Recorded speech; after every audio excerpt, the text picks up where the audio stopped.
सारथी।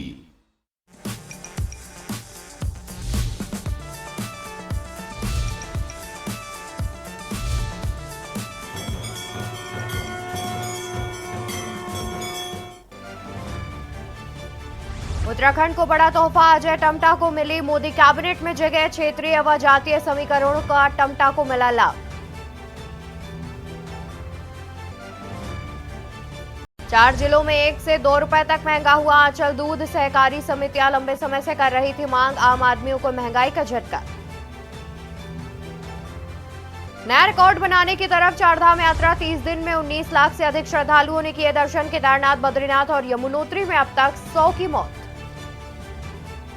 जम्मू में हुए आतंकी हमले पर सीएम धामी का ट्वीट, सीएम ने लिखा, कायरतापूर्ण हमले की निंदा करता हूं, मानवता के ये दुश्मन बख्शे नहीं जाएंगे।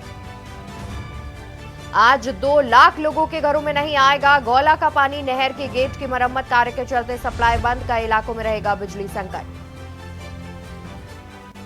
देहरादून में 5 से 7 डिग्री ज्यादा होगा तापमान, मैदानी इलाकों में गर्म हवाएं करेंगी परेशान, पहाड़ी इलाकों उत्तरकाशी, रुद्रप्रयाग, चमोली, बागेश्वर, पिथौरागढ़ में हल्की बारिश के आसार। की न्यूज़, खबरों का सारथी। नमस्कार, मैं हूं आपके साथ अवंतिका अवस्थी और हम बात करेंगे उत्तराखंड की खबरों पर। और शुरुआत आज की बड़ी खबर से करते हैं, जहां पर जम्मू में हुए आतंकी हमले पर सीएम धामी का ट्वीट आया सामने। सीएम पुष्कर सिंह धामी ने आतंकी हमले की निंदा की, जहां पर सीएम ने लिखा, कायरतापूर्ण हमले की निंदा करता हूं, मानवता के ये दुश्मन बख्शे नहीं जाएंगे।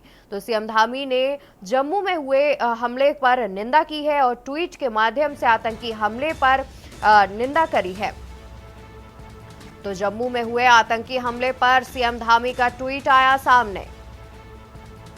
सीएम पुष्कर सिंह धामी ने की आतंकी हमले की निंदा। सीएम ने लिखा, कायरतापूर्ण हमले की निंदा करता हूं। सीएम धामी ने कहा, मानवता के ये दुश्मन बख्शे नहीं जाएंगे।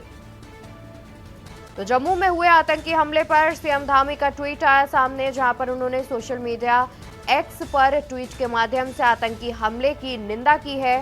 ट्वीट पर उन्होंने लिखा कि जम्मू कश्मीर में हुए आतंकी हमले की निंदा करता हूं। सीएम ने लिखा, कायरतापूर्ण हमले की निंदा करता हूं, मानवता के ये दुश्मन बख्शे नहीं जाएंगे। ट्वीट भी टीवी स्क्रीन पर हम आपको दिखा रहे हैं, जहां पर मुख्यमंत्री पुष्कर सिंह धामी ने जम्मू में हुए आतंकी हमले की निंदा की है। सीएम पुष्कर सिंह धामी ने की है आतंकी हमले की निंदा।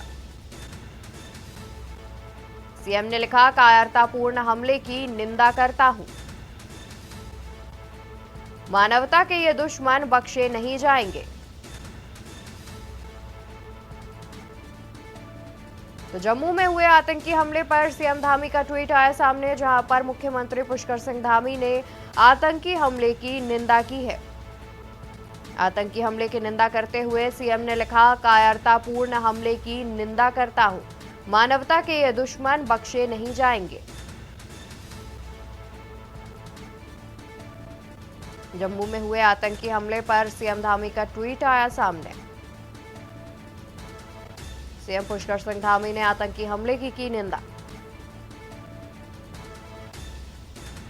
तो जम्मू में हुए आतंकी हमले की मुख्यमंत्री पुष्कर सिंह धामी ने की निंदा।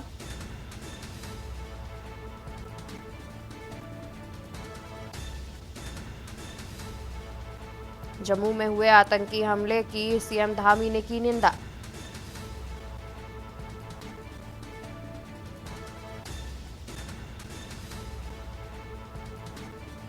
आपको बता दें कि जम्मू कश्मीर के रियासी में आतंकियों ने श्रद्धालुओं को ले जा रही एक बस पर हमला किया है और इसमें लगभग 10 लोगों के मारे जाने की सूचना है।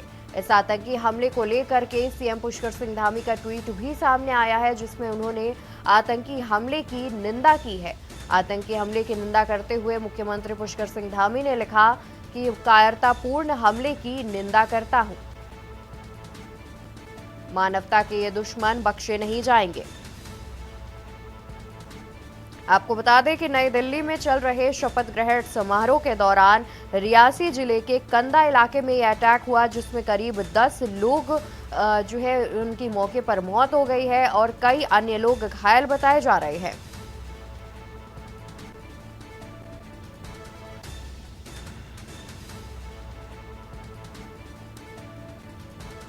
जानकारी सामने आ रही है कि आतंकियों ने शिवखोड़ी से कटरा जा रही बस पर ओपन फायर किया, जिसमें ड्राइवर घायल हो गया, उसका बस से कंट्रोल खो गया और बस खाई में गिर गई, जिसके चलते 10 लोगों की मौके पर मौत हो गई थी, जबकि 33 लोग घायल बताए जा रहे हैं। इस हमले को लेकर सीएम ने लिखा है, कायरतापूर्ण हमले की निंदा करता हूं, मानवता के ये दुश्मन बख्शे नहीं जाएंगे।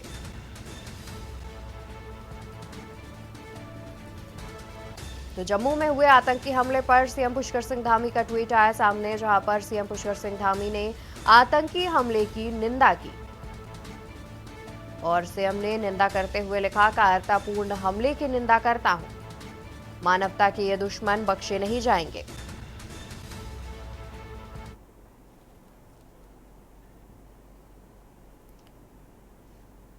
तो वही बताते हैं कि मोदी सरकार का उत्तराखंड को बड़ा तोहफा, जहां पर अजय टम्टा को मिली मोदी कैबिनेट में जगह। मोदी सरकार का उत्तराखंड को बड़ा तोहफा, अजय टम्टा को मिली मोदी कैबिनेट में जगह। अजय टम्टा को मिली मोदी कैबिनेट में जगह, क्षेत्रीय व जातीय समीकरणों का मिला लाभ।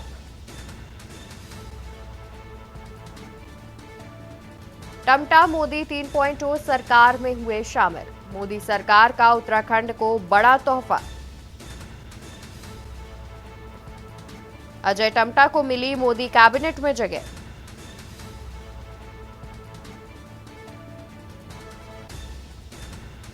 क्षेत्रीय व जातीय समीकरणों का मिला लाभ। टम्टा मोदी 3.0 सरकार के कैबिनेट में हुए शामिल। मोदी सरकार का उत्तराखंड को बड़ा तोहफा, अजय टम्टा को मिली मोदी कैबिनेट में जगह।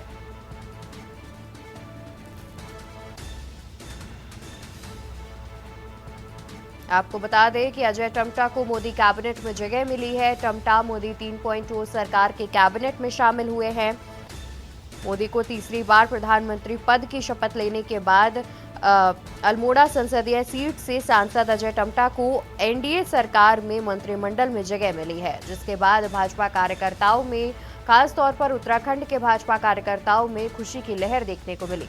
बता दें कि उत्तराखंड में अल्मोड़ा संसदीय सीट से सांसद हैं अजय टम्टा।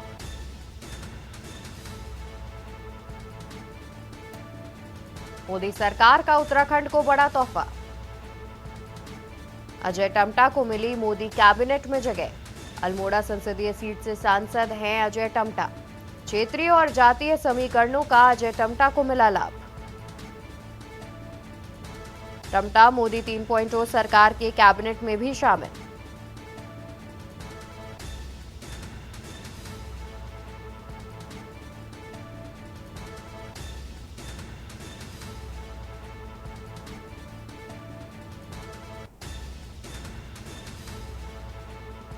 क्षेत्रीय और जातीय समीकरणों का मिला लाभ। टम्टा मोदी 3.0 सरकार के कैबिनेट में हुए शामिल।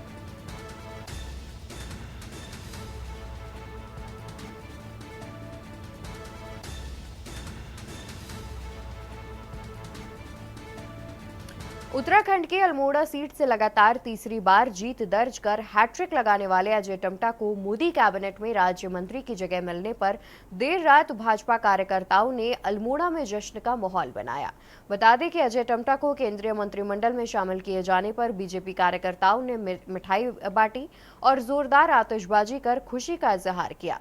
बीजेपी कार्यकर्ताओं ने कहा कि अजय टम्टा के नेतृत्व में अल्मोड़ा संसदीय क्षेत्र और उत्तराखंड नई उपलब्धियां हासिल करेगा। अजय टम्टा को मोदी कैबिनेट में जगह दिए जाने पर उनके परिजनों ने खुशी जताई है और प्रधानमंत्री मोदी का आभार जताया है।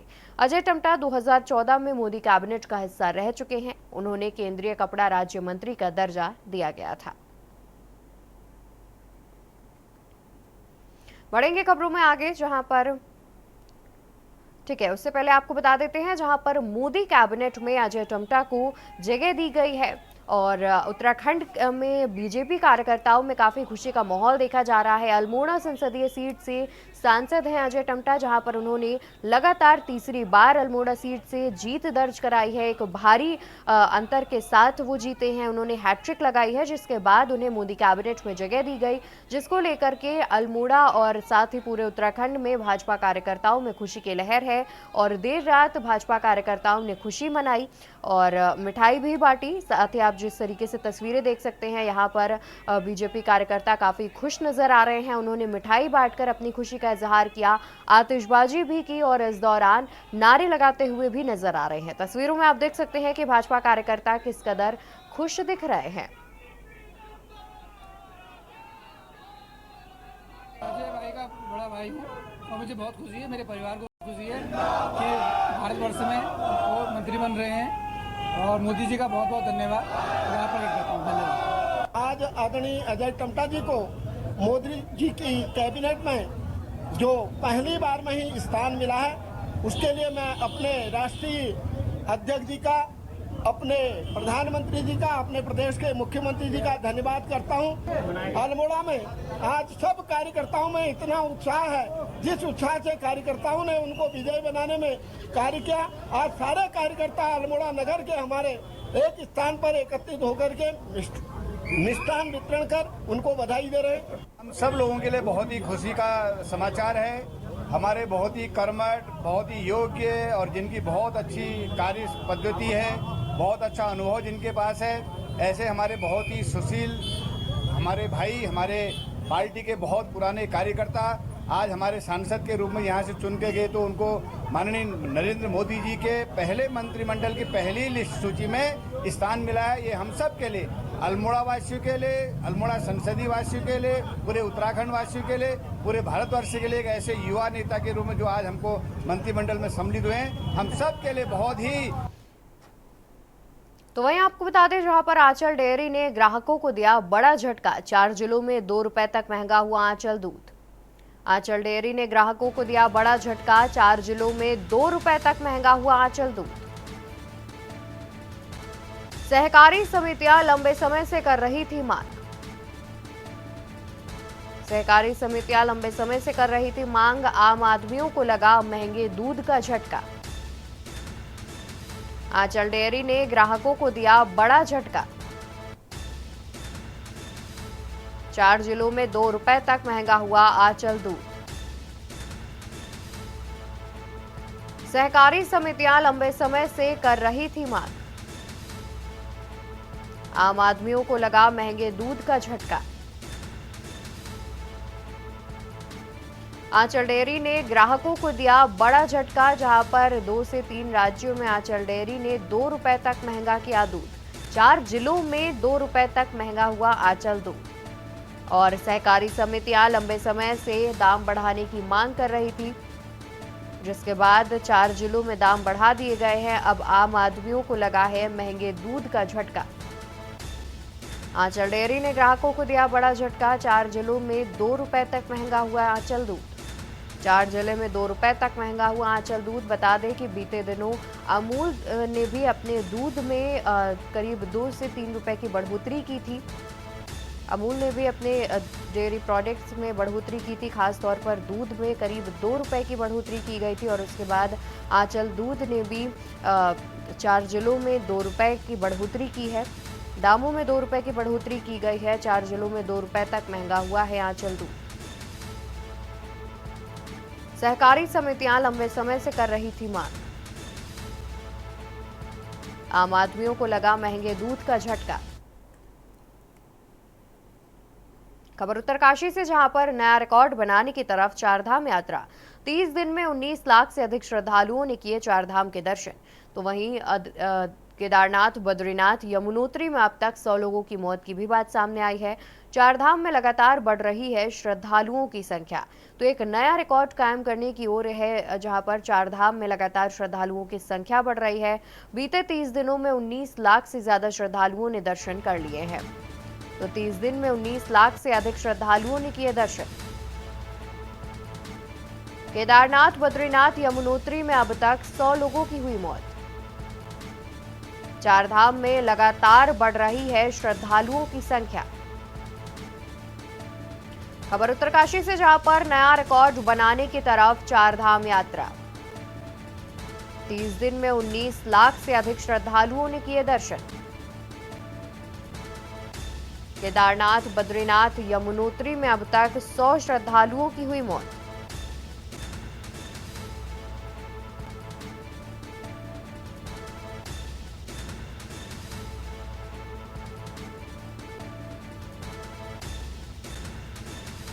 तो 30 दिन में 19 लाख से ज्यादा श्रद्धालुओं ने किए दर्शन। केदारनाथ, बद्रीनाथ, यमुनोत्री में अब तक 100 श्रद्धालुओं की मौत भी हो चुकी है। चार धाम में लगातार बढ़ रही है श्रद्धालुओं की संख्या। उत्तरकाशी से खबर, जहां नया रिकॉर्ड बनाने की तरफ चार धाम यात्रा।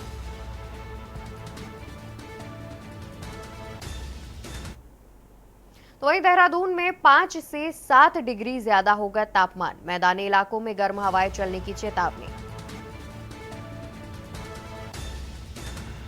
मैदानी इलाकों में गर्म हवाएं चलने की चेतावनी।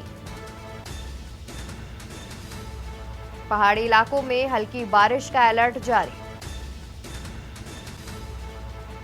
उत्तरकाशी से खबर, जहां उत्तरकाशी, रुद्रप्रयाग, चमोली, बागेश्वर में बारिश का अलर्ट जारी किया गया है। देहरादून में 5 से 7 डिग्री ज्यादा होगा तापमान। मैदानी इलाकों में गर्म हवाएं चलने की चेतावनी। पहाड़ी इलाकों में हल्की बारिश का अलर्ट हुआ जारी। उत्तरकाशी, रुद्रप्रयाग, चमोली और बागेश्वर में अलर्ट। देहरादून में 5 से 7 डिग्री ज्यादा होगा तापमान। मैदानी इलाकों में गर्म हवाएं चलने की चेतावनी। पहाड़ी इलाकों में हल्की बारिश का अलर्ट भी किया गया जारी। उत्तरकाशी, रुद्रप्रयाग, चमोली और बागेश्वर में अलर्ट किया गया जारी।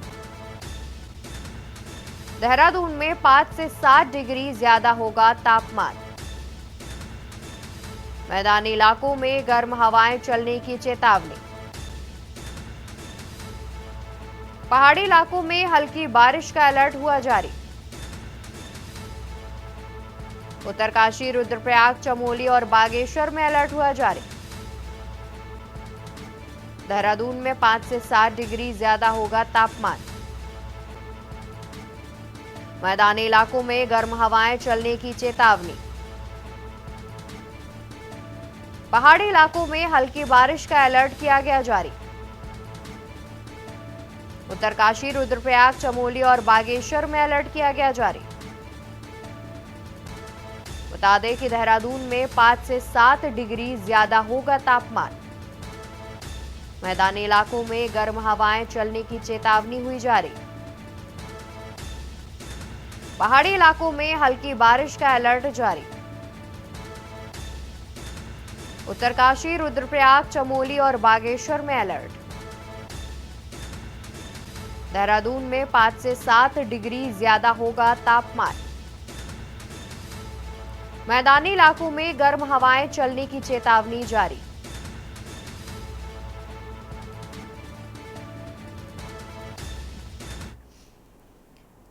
उत्तराखंड में लोकसभा चुनाव संपन्न होने के बाद अब राज्य में निकाय चुनाव की तैयारी शुरू हो गई है। तमाम राजनीतिक दलों के साथ ही राज्य निर्वाचन आयोग इसकी तैयारियों में लगा हुआ है। धामी सरकार भी निकाय चुनाव से पहले शेष बचे हुए कार्यों को जल्द पूरा करने की कोशिशों में लग गई है। और इसी बीच राज्य सरकार ने महत्वाकांक्षी स्मार्ट सिटी परियोजनाओं के तहत अधिकांश कार्यों को पूरा होने का दावा किया है। राज्य के शहरी विकास मंत्री प्रेमचंद अग्रवाल ने स्मार्ट सिटी लिमिटेड के अधिकारियों की बैठक ली। बैठक में मंत्री प्रेमचंद अग्रवाल ने स्मार्ट सिटी के कार्यों पर खुशी जताई। उन्होंने स्मार्ट सिटी के कार्यों के प्रचार प्रसार के निर्देश अधिकारियों को दिए और इसके साथ ही शेष कार्यों को इसी जून में पूरा करने के भी निर्देश दिए हैं। इस बीच निकाय चुनाव से पहले राज्य में अतिक्रमण के मुद्दे पर भी सियासत गरमा गई है। दरअसल एनजीटी ने रिस्पना नदी किनारे 11 मार्च 2016 के बाद हुए अवैध अतिक्रमण को ध्वस्त करने का आदेश दिया है, जिसके बाद रिस्पना किनारे करीब 525 मकान चिन्हित किए गए हैं। सरकार इस अवैध अतिक्रमण के खिलाफ कार्रवाई कर रही है। हालांकि कांग्रेस समेत तमाम विपक्षी दलों ने इस कार्रवाई पर सवाल उठाए हैं। विपक्ष का आरोप है कि सरकार 11 मार्च 2016 के पहले बने मकानों को भी ध्वस्त कर लोगों को बेघर कर रही है। अतिक्रमण पर मचे घमासान के बीच नैनीताल हाईकोर्ट ने अवमानना का नोटिस जारी कर सरकार की टेंशन बढ़ा दी है। दरअसल कोर्ट ने राज्य में निकाय चुनाव को लेकर दायर अवमानना याचिका पर सुनवाई करते हुए राज्य सरकार को 11 जून तक स्थिति स्पष्ट करने के निर्देश दिए हैं। सवाल यह है कि आखिर क्यों धामी सरकार निकाय चुनाव अब तक नहीं करा पाई है? आखिर क्यों बार बार सरकार को कोर्ट की फटकार पड़ रही है? देखिए हमारी खास रिपोर्ट। देवभूमि उत्तराखंड में निकाय चुनाव पर मची रार लगातार जारी है। धामी सरकार एक ओर जहां प्रशासकों का कार्यकाल बढ़ा रही है, तो वहीं दूसरी ओर विपक्ष लगातार सत्ता पक्ष से जल्द निकाय चुनाव कराने की मांग कर रहा है, लेकिन अब तक इस दिशा में कोई खास काम नहीं हुआ है। विपक्ष के दबाव के बीच नैनीताल हाईकोर्ट ने राज्य सरकार को अवमानना का नोटिस जारी कर सरकार की चिंता बढ़ा दी है। दरअसल हाईकोर्ट ने निकाय चुनाव की तय सीमा समाप्त होने के बाद राज्य सरकार द्वारा समय पर निकाय चुनाव न कराए जाने को लेकर सरकार को नोटिस जारी कर 11 जून तक स्थिति स्पष्ट करने के निर्देश दे दिए हैं। वहीं कोर्ट के नोटिस के बाद विपक्ष सत्ता पक्ष पर हमलावर हो गया है।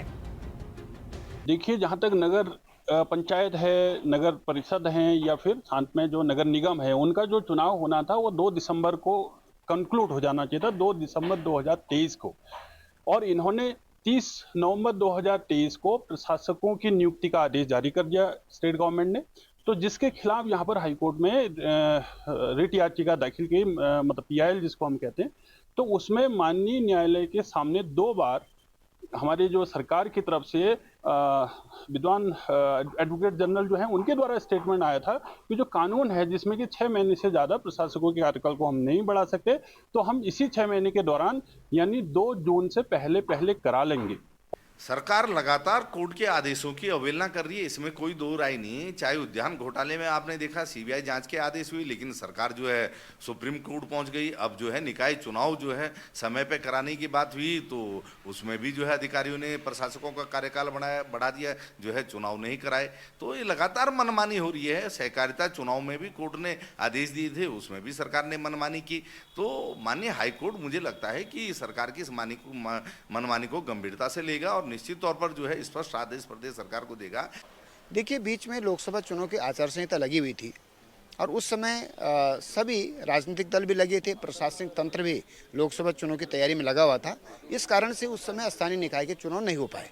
लेकिन अब जैसे ही कल 6 तारीख को आचार संहिता हट गई है, तो अब सरकारी मशीनरी भी पूरी स्थानीय निकाय के चुनाव में लग गई है और भारतीय जनता पार्टी भी जो है इसकी तैयारी में अपने स्तर पर लग गई।